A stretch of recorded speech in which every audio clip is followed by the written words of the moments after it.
हमने जब अपनी लास्ट क्लास एंड करी थी वो इस नोट पे एंड करी थी कि हमने रेस्टिंग फेज से चलना होगा। देखो भाई, आपके पास नॉर्मल फेज क्या होता है? आपके पास नॉर्मल फेज होता है gap one phase.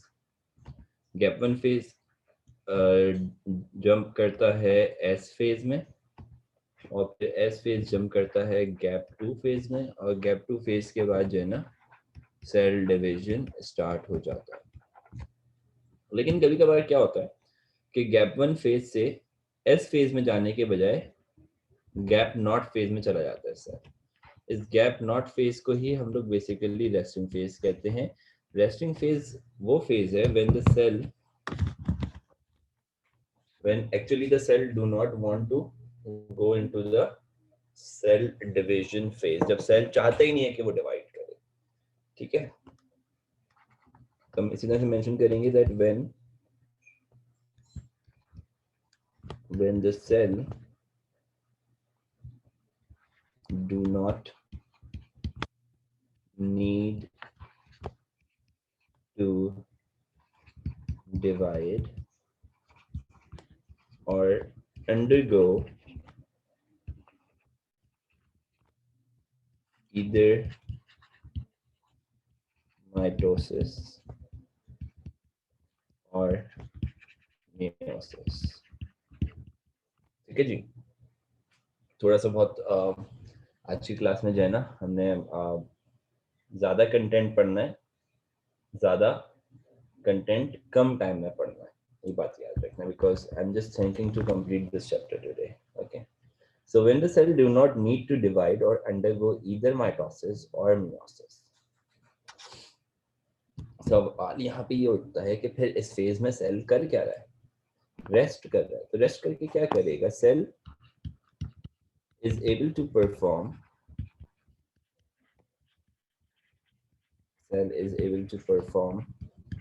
its physiological functions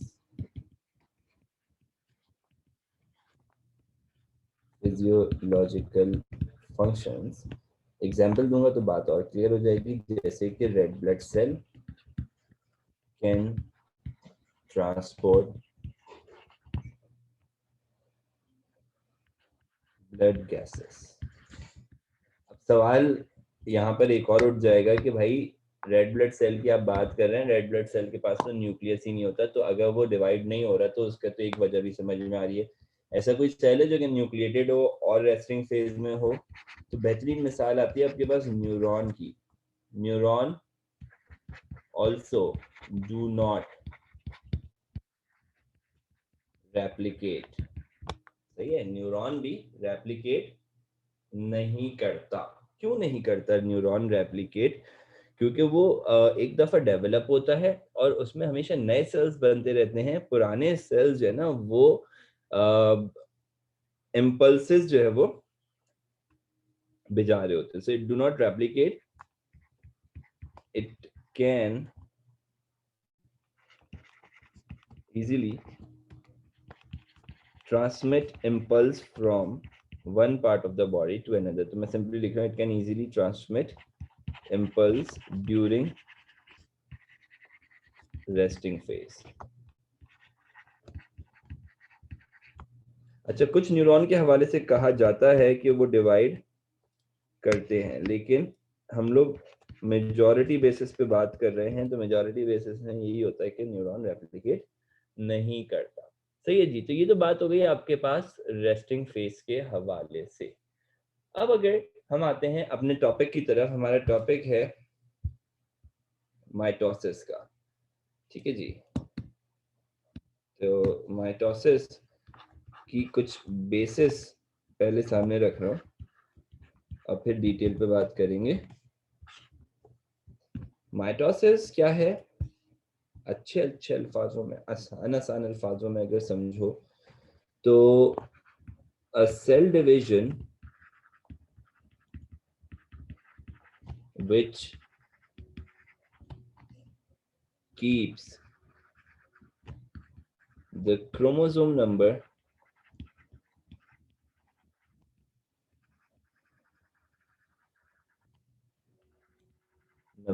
same।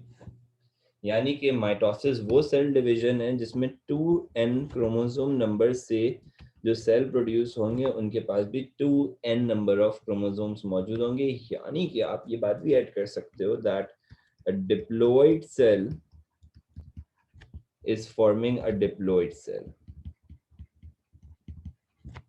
ठीक है, आप यहाँ पर ये भी मेंशन कर सकते हैं कि इट प्रोड्यूसेस 2 डॉटर सेल। इस पॉइंट को जो है ना इस तरह से मार्क कर दूंगा एरो वाइज तो ज्यादा बेहतर रहेंगे पॉइंट्स।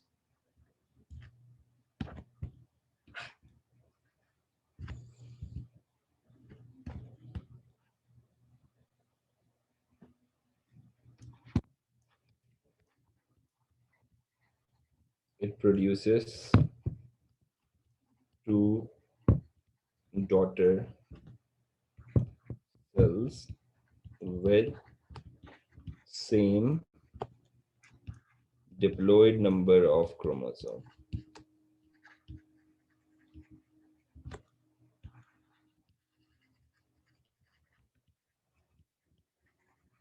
एक आखिरी बात इसकी सिग्निफिकेंस के हवाले से हम वैसे तो डिटेल में बात करेंगे आगे चल के, लेकिन सिर्फ मेंशन करता चलूं कि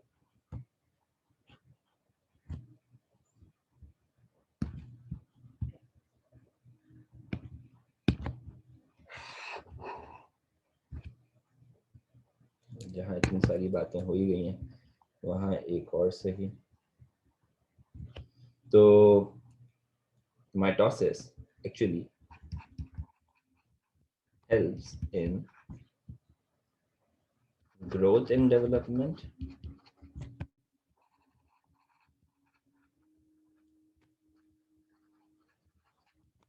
and wear and tear mechanism of body। इन पे चोट लग जाती है तो उस चीज को दोबारा से भाई जैसे कि लेट सपोज कोई मसल कट गया तो अब उस मसल के सेल्स को रीजनरेट करवाना है तो उसमें भी माइटोसिस यूज हो रहा है। सही है, कोई एक छोटा सा सेल था जैसे कि जब आप डेवलप हो रहे थे इन द वूम ऑफ मदर तो एक सेल था ना, उस एक सेल से ये ट्रिलियंस ऑफ सेल्स जो बने ये भी माइटोसिस से बने हैं। क्योंकि माइटोसिस की जो इम्पोर्टेंस है वो इसलिए बढ़ जाती है कि mitosis keeps the number of chromosome same. Mitosis जो है वो डिप्लॉइड को डिप्लॉइड ही रखता है, वो हैप्लॉइड नहीं करता। हैप्लॉइड करने वाला मियोसिस है। मियोसिस जो है ना वो डिवीजन में हेल्प करता है सेल्स की for the purpose of reproduction. मैं यहाँ पर फेजेस के ऊपर बात करने जा रहा हूँ और जब हम फेजेस पर बात करेंगे तो हमारी बात होती है 4 डिफरेंट फेजेस पे।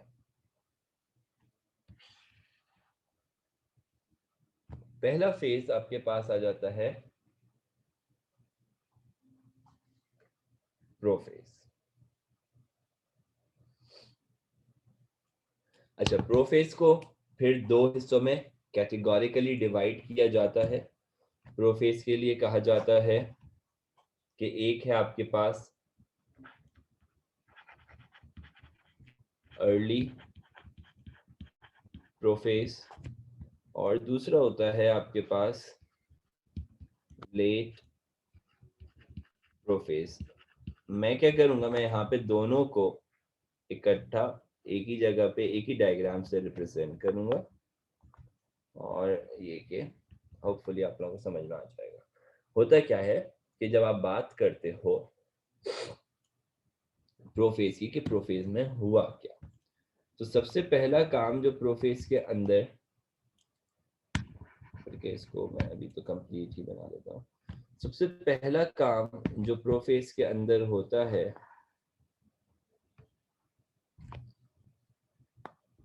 वो होता है न्यूक्लियस के अंदर। और न्यूक्लियस के अंदर सबसे पहला काम होता है क्रोमेटिन मटेरियल का कंडेंस हो जाना।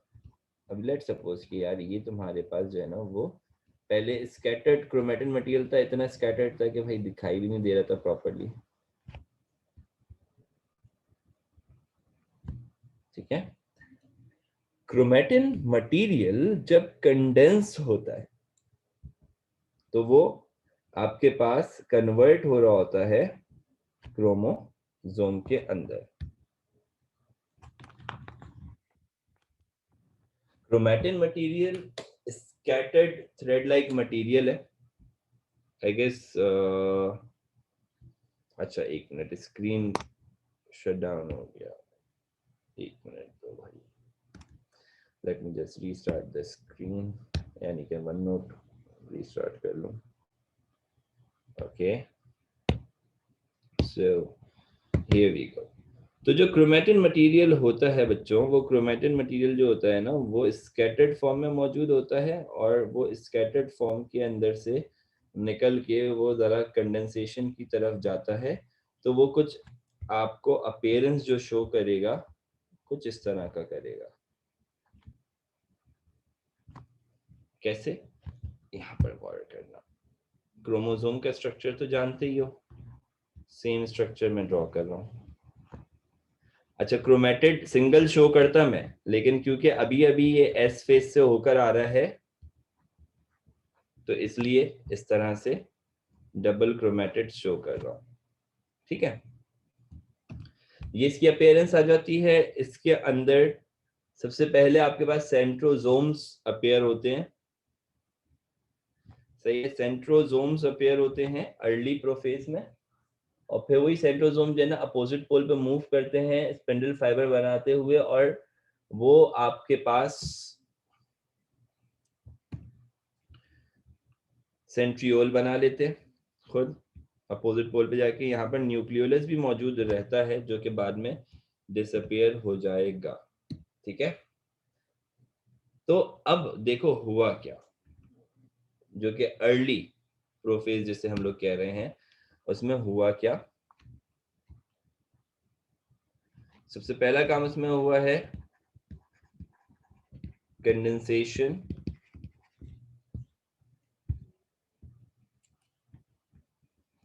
Of chromatin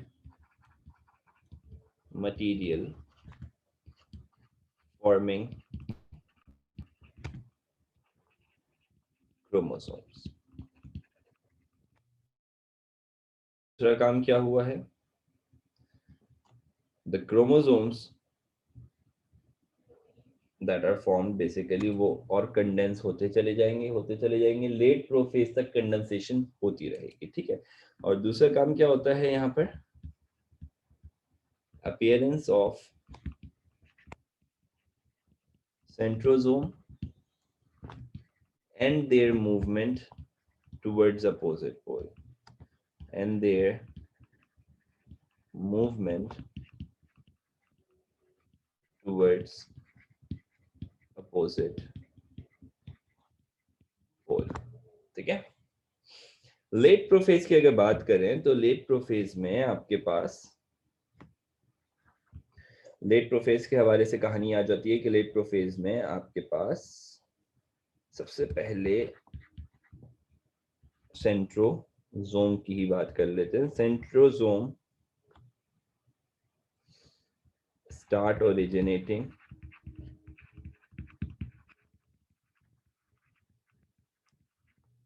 originating spindle fibre.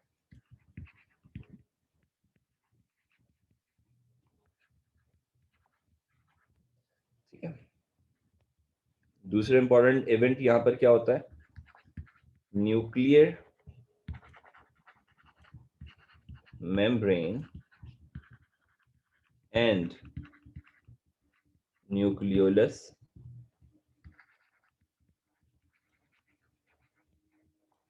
disappear। Nuclear membrane और न्यूक्लियोलस गायब हो जाता है। ठीक है जी,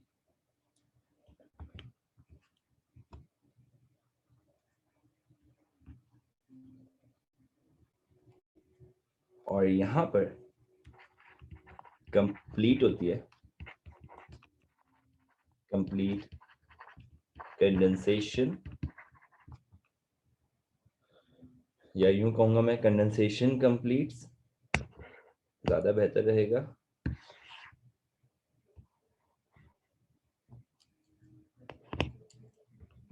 condensation completes and chromosomes with two separate chromatids appear. Sir ये आप जो है गूगल ड्राइव में ऐड करेंगे ये वाला लेक्चर ना? क्या करेंगे बेटा?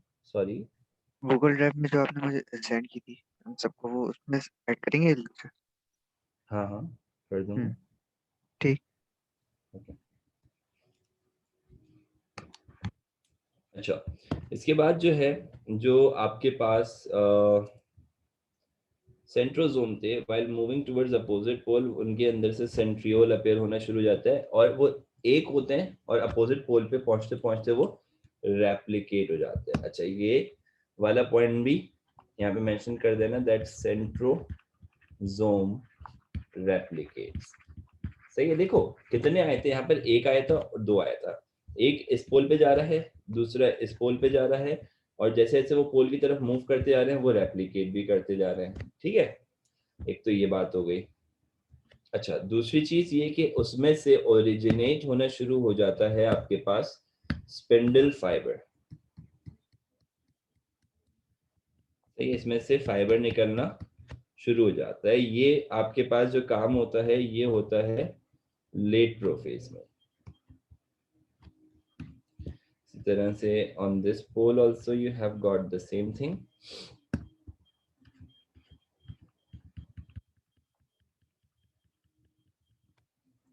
ठीक है जी, लाइक दिस। और देखते ही देखते आपके पास, जब मैं कह रहा हूँ कि यार न्यूक्लियर मेम्ब्रेन भी डिसअपियर हो रही है, तो कुछ अपीयरेंस जो है वो ऐसी शो कर देते हैं कि हमें पता चल जाएगा कि न्यूक्लियर मेम्ब्रेन जो है ना वो यहाँ पर से जा रही है।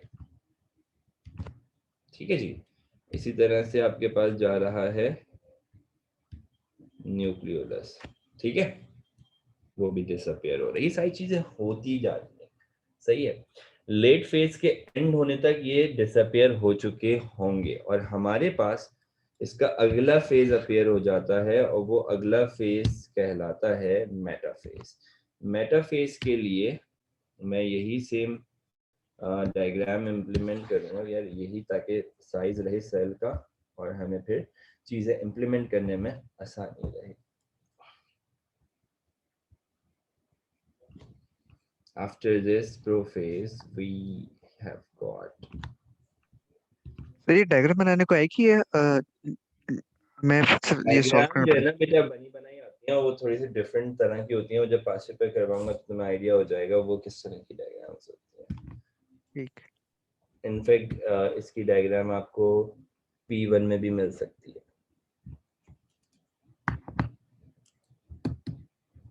अच्छा जी, अभी जरा फेजेस के ऊपर थोड़ा सा ध्यान दो। सही है, क्योंकि ये अगर मिस हुआ तो ये बहुत ज़्यादा क्रिटिकल कंडीशन बन जाती है। Just to remember, just to memorise this. ठीक है जी, दूसरे फेज की तरफ जा रहे हैं। दूसरा फेज मैं मेंशन कर दूं, दूसरा phase is called the metaphase. Metaphase में कोई अर्ली और लेट नहीं हम लोग डिवाइड कर रहे हैं, मेटाफेज का एक ही इवेंट रखेंगे। सही है, जो कि हो रहा है। और यहाँ पर मेटाफेज में क्या होता है, कंडीशन देखो, जितने क्रोमोसोम्स थे वो सारे के सारे इक्वेटोरियल प्लेन पे अरेंज हो जाते हैं।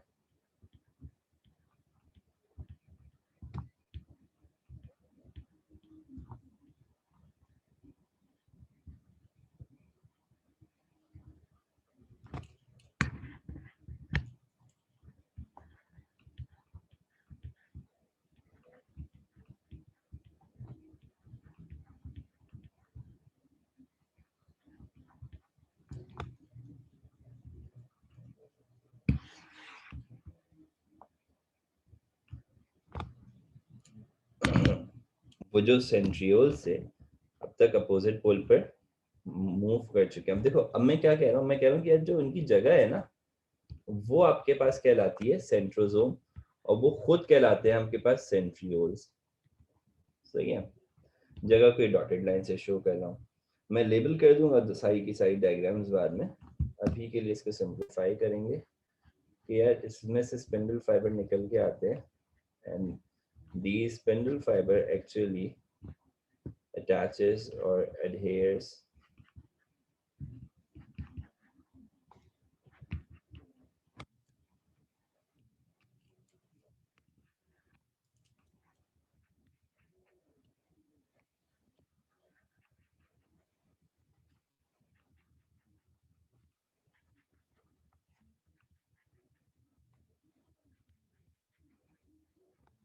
कुछ स्पिंडल फाइबर्स ऐसे होते हैं जो कि एक साइड से स्टार्ट होते हैं और डायरेक्टली दूसरी साइड पे जाके एंड होते हैं। वो किसी क्रोमोसोम को बाइंड नहीं कर रहे होते अपने साथ। सही है। कुछ ऐसे स्पिंडल फाइबर्स भी मिलेंगे जो कि स्टार्ट होते हैं बट वो कहीं पे एंड नहीं हो पाते। ठीक है। तो स्पिंडल फाइबर की बिहाफ पे मैं तुम्हें 3 वेरिएशंस शो करूंगा। कौन कौन सी? एक डायग्राम जरा यहाँ से ना निकाल के अलग से बना रहा हूँ समझाने के लिए। थोड़ा सा आगे कर लेते हैं इसको। क्रोमोसोम आ गया, बड़ा क्रोमोसोम बना दिया। देखो भाई, ये क्रोमोसोम आ गया आपके पास। ठीक है। ये एक पोल पे मौजूद सेंट्रियोल है, ये दूसरे पोल पे मौजूद सेंट्रियोल है। ये स्पिंडल फाइबर है जो कि इससे बाइंड कर रहा है। एक स्पिंडल फाइबर ये है और तीसरा स्पिंडल फाइबर ये है। ठीक है। तो जब स्पिंडल फाइबर एक पोल से निकलता है और दूसरे पोल तक पहुंचता है, यानी कि मैं कहूंगा इसको from one pole. Spindle fibre तो समझते हैं ना आप लोग, स्पिंडल फाइबर क्या होता है? जो कि बेसिकली माइटोटिक अपरेटस का पार्ट है। माइटोटिक अपरेटस के 2 पार्ट्स हैं। माइटोसिस करवाने वाला अपरेटस जो है उसके अंदर एक आपके पास सेंट्रियोल है और दूसरा आपके पास स्पिंडल फाइबर है। तो स्पिंडल फाइबर 3 तरह के बता रहा हूँ। From one pole to another, from one pole to another, ये कहलाता है आपके पास कंटिन्यूअस स्पिंडल फाइबर। दूसरा आता है आपके पास फ्रॉम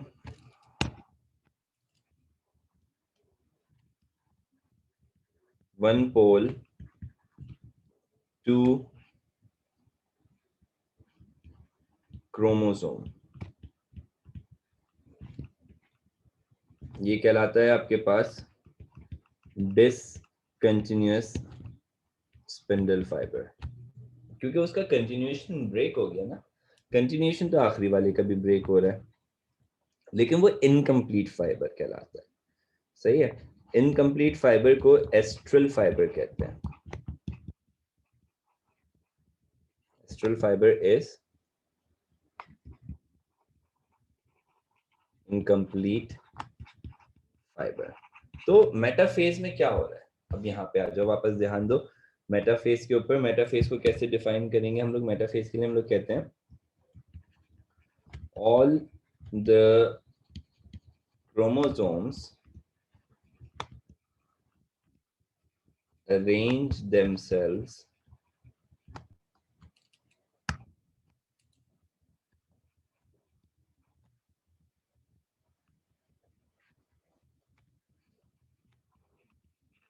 on equatorial plane। एक बड़ा मजे का सवाल होता है, मैं अक्सर पूछ रहा होता हूँ बच्चों से, खासतौर से जब वो एप्टीट्यूड टेस्ट की तरफ जाते हैं, यानी कि एमकेट की तरफ, यानी कि एमकेट की तैयारी कर रहे थे। मैं उनसे पूछता हूँ इक्वेटोरियल प्लेन किस चीज का बना हुआ है, और मैं ऑप्शन भी देता हूँ, एमसीक्यू है ना उनके, तो ऑप्शन भी दूंगा मैं। ऑप्शन में आ जाता है आपके पास प्रोटीन, कार्बोहाइड्रेट, लिपिड और या फिर न्यूक्लिक एसिड। और मेरे पास बड़े जबरदस्त जबरदस्त जवाब आते हैं, क्योंकि अभी आप लोग तो एप्टीट्यूड कर नहीं रहे, तो ऐसे आपको खुद ही बता देता हूँ कि ये इक्वेटोरियल प्लेन जो है ना, equatorial plane is imaginary. Imaginary plane है, तो ऑब्वियस सी बात है किसी भी चीज का नहीं बना हुआ। ठीक है। 5वां ऑप्शन था नन ऑफ दीज, जो कि मैंने बताया नहीं था, वो आंसर था। ठीक है। चलो, मेटाफेज में होता क्या है? Spindle fibre extends from centriole. Spindle fibre अपनी ग्रोथ कंप्लीट करेगा and attaches to the centromere. वापस आते हैं क्रोमोसोम की तरफ. इस दफा सेंट्रोमेयर का पार्ट जो है ना थोड़ा सा इनलार्ज करके बनाएंगे. ये जो स्पिंडल फाइबर होता है ना, ये जाता है और जाकर यहाँ पर बकायदा एक प्रोटीन होता है, वो उससे बाइंड कर जाता है. ठीक है. तो spindle fibre extends from centriole and attaches to the centromere that is having a protein called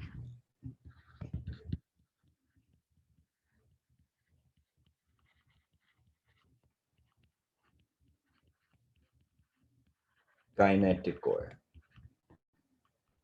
उसमें वो जो प्रोटीन होता है जिससे ये बाइंड करता है उसको काइनेटिक कोर कहते हैं. आई होप कि मेरी बात यहाँ तक की समझ में आ रही है. मैं बहुत सिंप्लीफाई करके बता रहा हूँ. ये जहाँ पे बाइंड कर रहा है ना, ये प्रोटीन काइनेटिक कोर कहलाता है और ये स्पिंडल फाइबर है जो कि इससे बाइंड कर रहा है. और मेरी बात, एक बात को बहुत अच्छी तरह से समझ लेना और आज अपने अंदर जब्स कर लो, इसको ना एब्सॉर्ब कर लो अच्छी तरह से. That the spindle fibre is made up of microtubule and microtubule is made up of, हम लोग पढ़ के आ रहे हैं, अल्फा बीटा ट्यूब्यूलिन. सही है. तो अब यहाँ पर कुछ नहीं हो रहा है, एक प्रोटीन दूसरे प्रोटीन से मिल रहा है, ज्वाइन हो रहा है. ठीक है.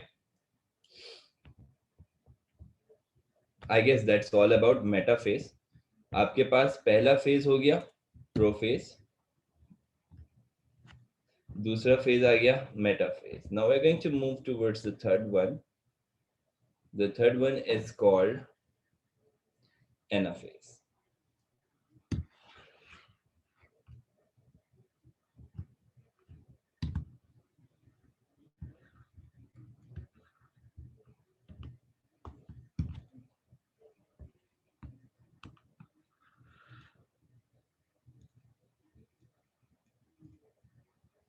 Okay guys, so the third phase is anaphase. Anaphase में क्या होता है, इक्वेटोरियल प्लेन पे अरेंज हो चुके हैं. के आगे से आपके पास आता है एनाफेज. ओके.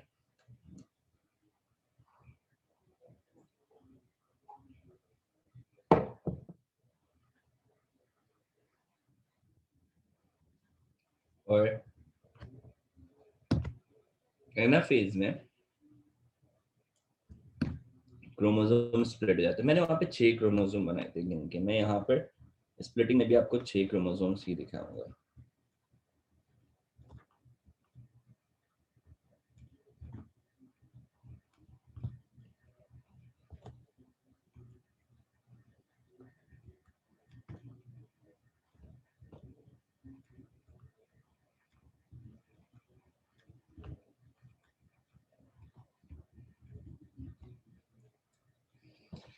हुआ ये है कि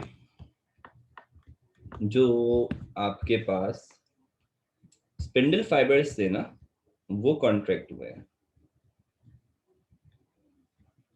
सही है. और जब वो कॉन्ट्रैक्ट हुए हैं, हमें इससे और ज्यादा बेहतर कॉन्ट्रैक्शन नहीं शो कर पाता, इतनी समझ लो काफी है.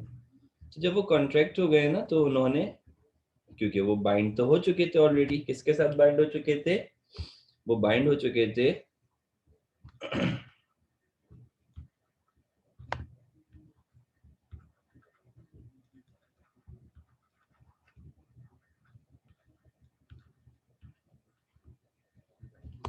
वो बाइंड हो चुके थे along with the kinetic core protein. ठीक है. और अब उसके बाद वो कॉन्ट्रैक्ट हुए हैं, तो वो क्रोमोसोम को साथ में तोड़ कर लेकर आए.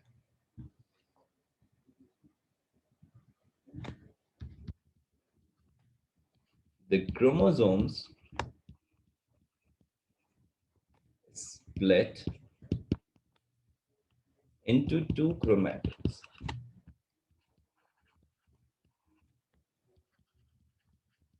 into two chromatids.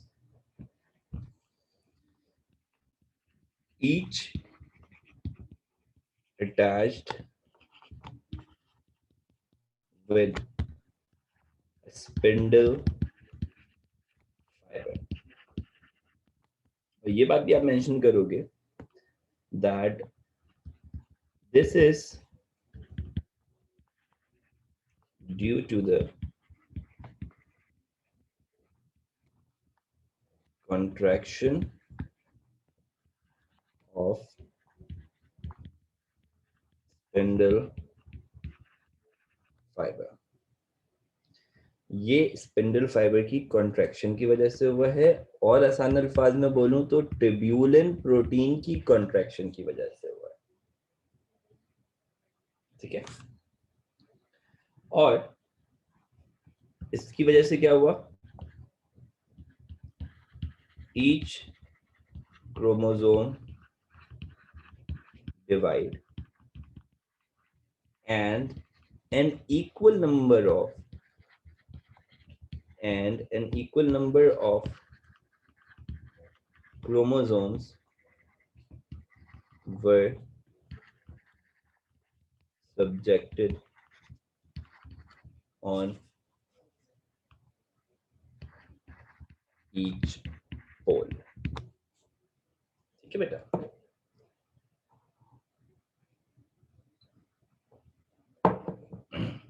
एनाफेज के बाद आपके पास एक फेज आता है और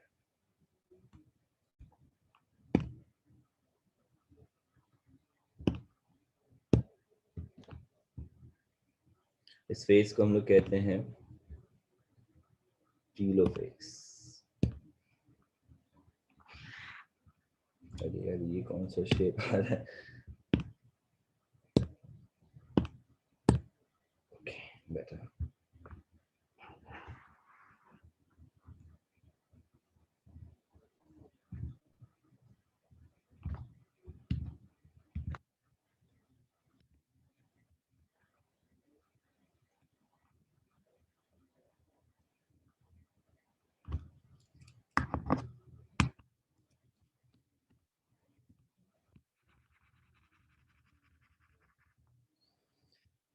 यहाँ पर आपके पास दोनों सेल अलग होते हुए नजर आ रहा है। ठीक है, हालांकि टीलोफेज अभी सिर्फ और सिर्फ मैं कहूंगा कि इनिशियल फेजेस में, तो हमें इसको इतना ज्यादा सेपरेटेड दिखाना नहीं चाहिए, बट खैर है, क्योंकि टीलोफेज के साथ साथ साइटोकाइनेसिस भी होती है। ठीक है, अब टीलोफेज के बारे में बच्चों ये बात याद रखना that this is the fourth and the last phase, and actually जो टीलोफेज होता है ना, वहां पे आपके पास प्रोफेज का रिवर्स हो रहा होता है। Telophase is reversal of prophase. अब टीलोफेज ऑब्जर्व करते हैं कि उसमें होता क्या है।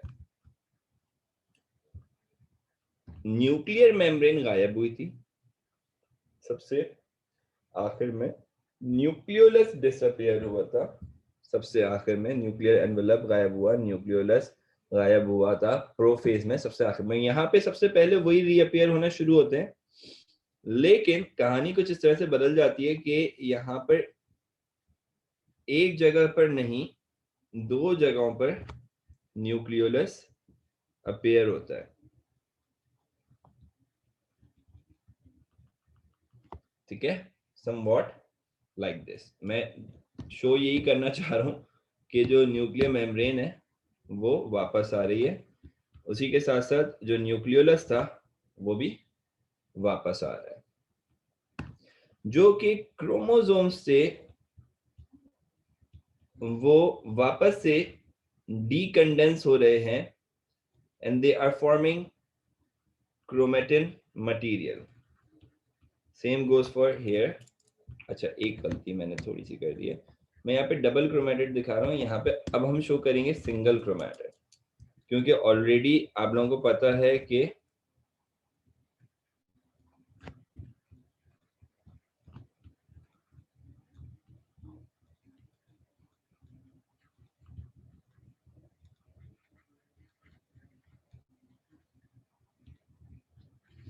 कि ये स्प्लिट हो रहा होता है, डीकंडेंस हो रहा होता है, ठीक है। जो सेंट्रियोल और स्पिंडल फाइबर की कंडीशन थी वो भी गायब होते हैं इसमें से, बिल्कुल रिड्यूस हो जाते हैं और ऐसा ऐसा डिसअपियर हो जाते हैं। हुआ क्या है, हुआ ये है कि इसमें से आपके पास दो न्यूक्लियस अलग अलग साइड पे मूव कर गए लाइक दिस, और प्रोफेज का उल्टा हो गया। तो क्या क्या उल्टा हुआ, आओ जरा काउंट करते हैं। Nuclear envelope and nucleolus reappear, but on two opposite poles, ठीक है। दूसरा पॉइंट,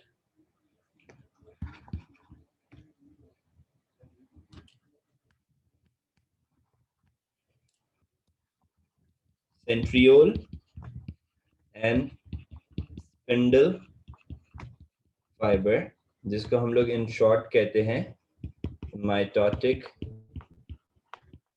apparatus, disappear। तीसरी कहानी क्या है, chromosome D condense to form chromatin material. पहले कंडेंस हुआ था क्रोमेटिन मटेरियल तो क्रोमोसोम बना था, अभी क्रोमोसोम डीकंडेंस हुआ है और क्रोमेटिन मटेरियल बना है। फिर इसके बाद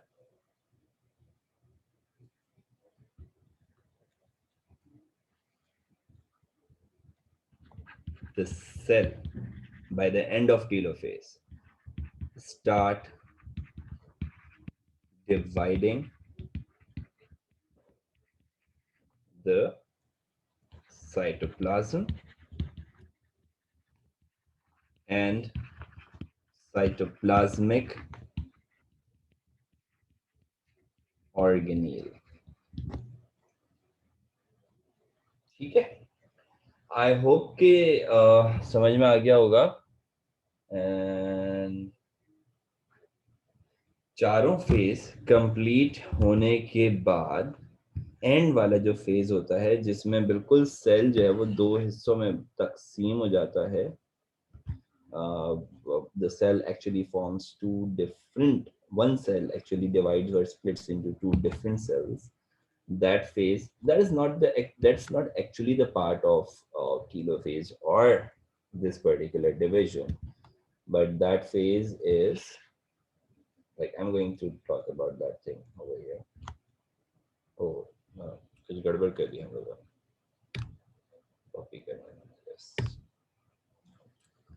Just give me a moment.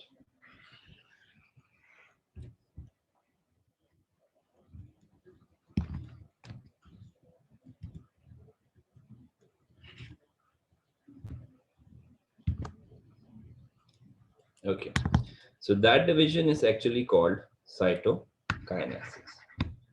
अच्छा जी,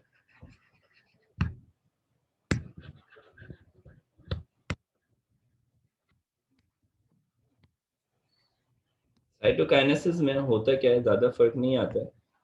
न्यूक्लियर मेम्ब्रेन पक्की हो जाती है,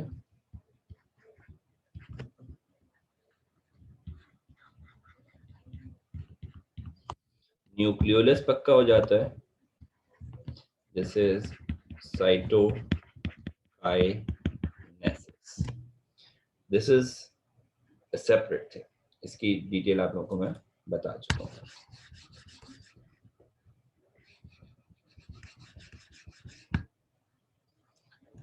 सेल जो है वो ऑलमोस्ट स्प्लिट करने के नियर बना रहा हूँ मैं, just like drawing the near to split.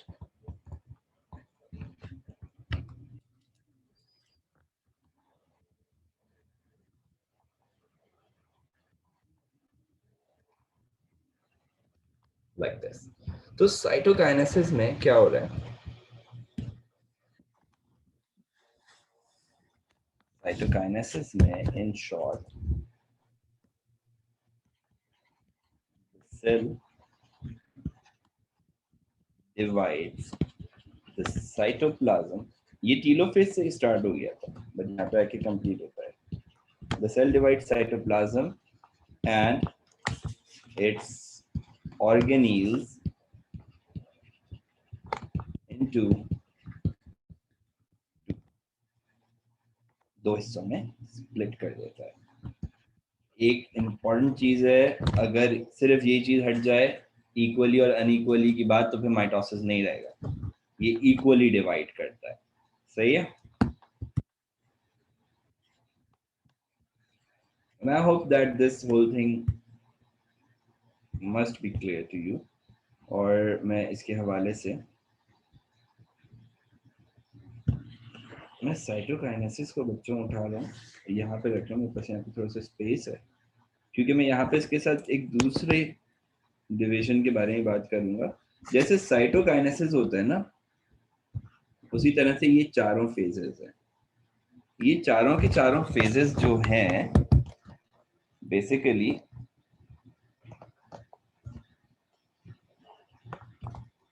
ये भी एक काइनेसिस का ही हिस्सा है। सॉरी, मैं इसको जरा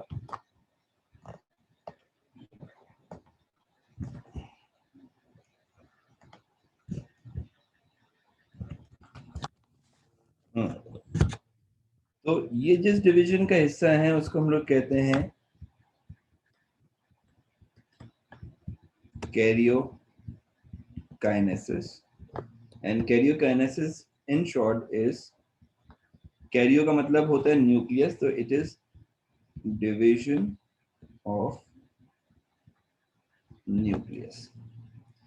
अब तुम्हारे सामने जो है बेटा ये पूरी पिक्चर है, ये वाला पार्ट हटा दो, ये फेजेस वाला पार्ट है जो कि मैं ये कहूंगा कि तुम्हारे पास अगले 10 मिनट का टाइम है, कुछ नहीं तो तुम्हें ये सब पॉइंट्स अच्छी तरह से याद करना, सही है।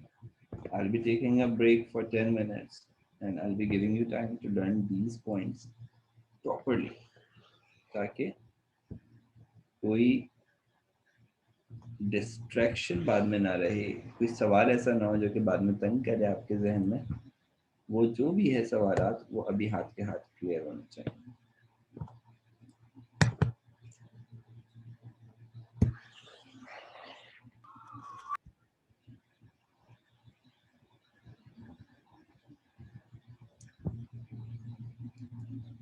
Okay ji, so here you go. It's 8:26 and I'll continue the thing at 8:36. तो भाई ये फेजेस थे तुम्हारे पास अलग अलग चारों। इन फेजेस को पहले तो जहन में बिठा लो, और अब मैं तुम्हें एक पिक्चर दिखाने वाला हूँ। वो पिक्चर जो है दैट इज रिलेटेड टू कि भाई यू नो एक्चुअली जो इलेक्ट्रॉन माइक्रोग्राफ की पिक्चर होगी कि सेल में ये प्रोसेस हो रहा है तो कैसे हो रहा है, और जो वो आपको ड्रॉ करके देते हैं पास पेपर में, वो एक्चुअल वाली पिक्चर भी कभी कभार दे देते हैं, या फिर वो जो है ना उठा के तुम्हें अपनी ही हैंडमेड डायग्राम्स जो होती है ना वो दे देते हैं। Actual and pass paper images show कर रहा हूँ मैं, ताकि दोनों कॉन्सेप्ट्स क्लियर रहें। जब पास पेपर में ऐसा कुछ आए तो आप लोग ब्लैंक ना बैठे हुए हो कि सर ने तो कुछ और ही डायग्राम बनाई थी, ये क्या दे दिया। तो मैंने जो डायग्राम बनाई है वो मैंने अपनी बात को समझाने के लिए बनाई है। आई होप के ये डायग्राम थोड़ी सी इनलार्ज हो जाएगी मुझसे। इनलार्ज हो भी रही है या नहीं हो रही है?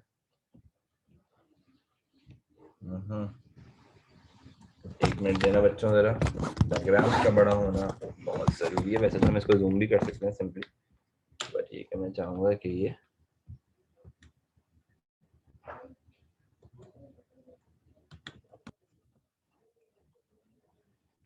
तो ये तुम्हारे पास आ जाएगी।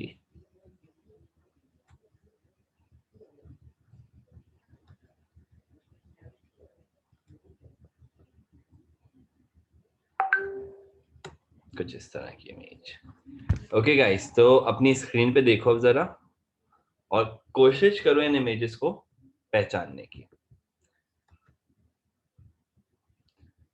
जो इमेज तुम्हारे पास एग्जाम में आती है, माइक्रोस्कोपी में आती है, वो इमेज भी एक मैं चाहूंगा कि एक दफा जरा देख ली जाए जरा, कि भाई हमें तो क्योंकि किसी भी कंफ्यूजन में रहना ही नहीं है ना, तो मैं चाह रहा हूं कि भाई हर तरह की कंफ्यूजन से आप लोग दूर रहें।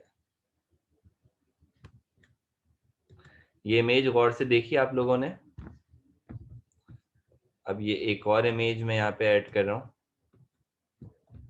ये भी मैं चाहूंगा कि ऑब्जर्व करो। ये डायग्राम होगी जो कि वो उठा के दे देंगे,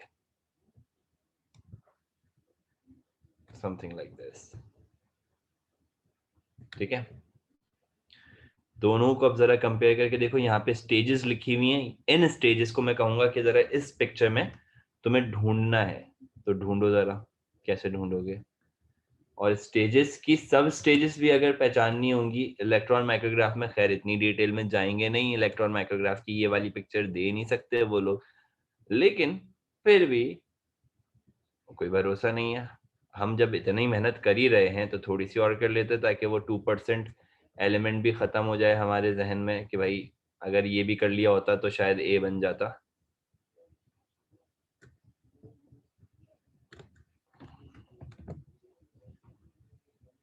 दिस इमेज।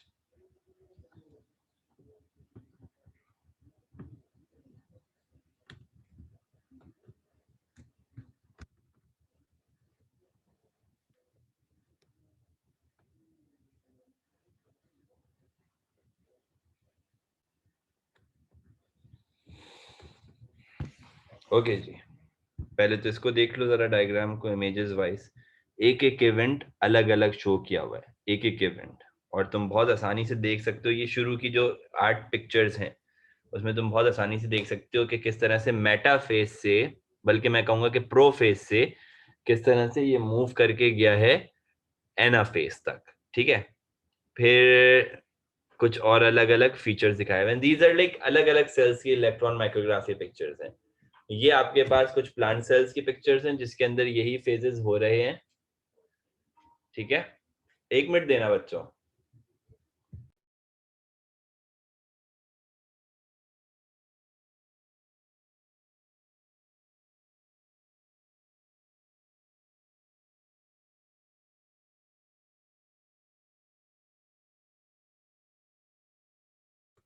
अब ये वाली एक और इमेज है, इसको भी ऑब्जर्व करो। अब तुम फेज वाइज कंपैरिजन कर सकते हो दोनों इमेजेस में, कौन सा फेज क्या कह रहा है। आई होप कि मेरी बात समझ में आ रही होगी, कौन सा फेज किस तरफ इशारा कर रहा है। ठीक है बेटा, कोई कंफ्यूजन तो नहीं है?